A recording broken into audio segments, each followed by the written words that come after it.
तो मान्यवर, मैं सिर्फ बताना चाहता हूं कि ये उस जमाने में हिंदी चीनी भाई भाई का प्यार था और आज जो है वो इकरार है। तो मैं इस विषय पर जवाब चाहता हूं कि ये साफ करें दो बातें। इतिहास में आपने भूल नहीं की है, यह ऐतिहासिक अक्षम्य अपराध जैसी श्रेणी है कि आप उस देश को जिससे आपकी दुश्मनी साफ दिखने लगी थी, उसकी फौज को रसद पहुंचा रहे हैं। दूसरा, आज हम औपचारिक रूप से यह बात कहते हैं देश की जनता की तरफ से कि चाइनीज कम्युनिस्ट पार्टी के साथ हुए अपने करार को कांग्रेस पार्टी सार्वजनिक करे। शायद उन्हें इस बात का डर है कि अगर करार की पूरी शर्तें सार्वजनिक हो गई तो ये बात की बात में होने वाली जो बातें राहुल गांधी जी करते हैं, इसकी करामात दुनिया के सामने असलियत में आ जाएगी। और इसलिए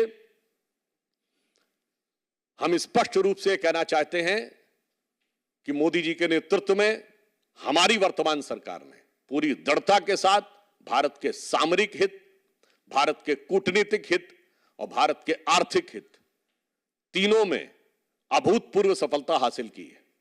मैं याद दिलाना चाहता हूं, धारा 370 के ऊपर तमाम कोशिशों के बावजूद एक भी कोई प्रस्ताव यूएन में नहीं ला पाया। मसूद अजहर को हमने आतंकवादी घोषित कर लिया, चाइना का रुख जो भी रहा हो, परंतु वो नहीं रोक पाए। न्यूक्लियर सप्लाई ग्रुप, जिसके के बारे में मनमोहन सिंह जी की सरकार ने भी बहुत प्रयास किया था, हम उसके सदस्य बने, चीन नहीं रोक पाया। मिसाइल टेक्नोलॉजी कंट्रोल रिजीम के हम सदस्य बने। ये उपलब्धियां आपको दिखाई नहीं पड़ती हैं और आज हम पूछना चाहते हैं कि बार बार ये पूछने की जो आपकी फितरत है, इसके पीछे के कारण क्या हैं, यह बात स्पष्ट की जानी चाहिए। दूसरा विषय मैं कहना चाहता हूं, बार बार राहुल गांधी जी कहते हैं कि आरएसएस को लेकर कि राष्ट्रीय स्वयंसेवक संघ, तो मैं याद दिलाना चाहता हूं, अब इसी में नेहरू जी को याद कर लीजिए। वो पंडित जवाहरलाल नेहरू जिन्होंने आरएसएस पर प्रतिबंध लगाया था।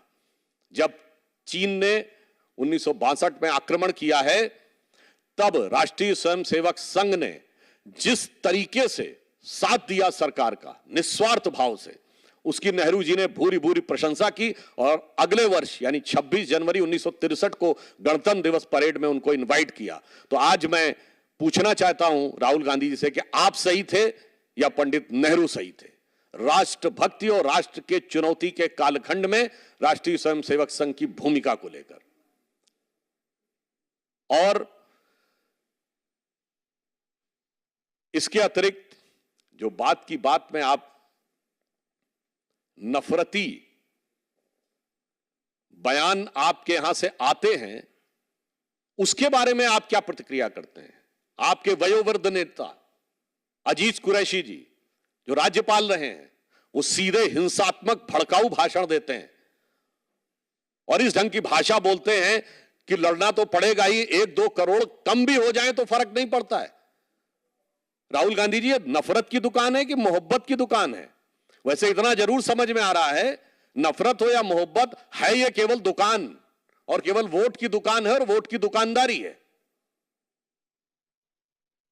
अन्यथा अभी तक आपने अपने उस नेता के खिलाफ क्या कार्रवाई की है जो सीधे सीधे कह रहे हैं कि हां लड़ो, आर पार की लड़ाई लड़ो और 1-2 करोड़ कम भी हो जाए तो कोई गम नहीं है। जी न्यूज़।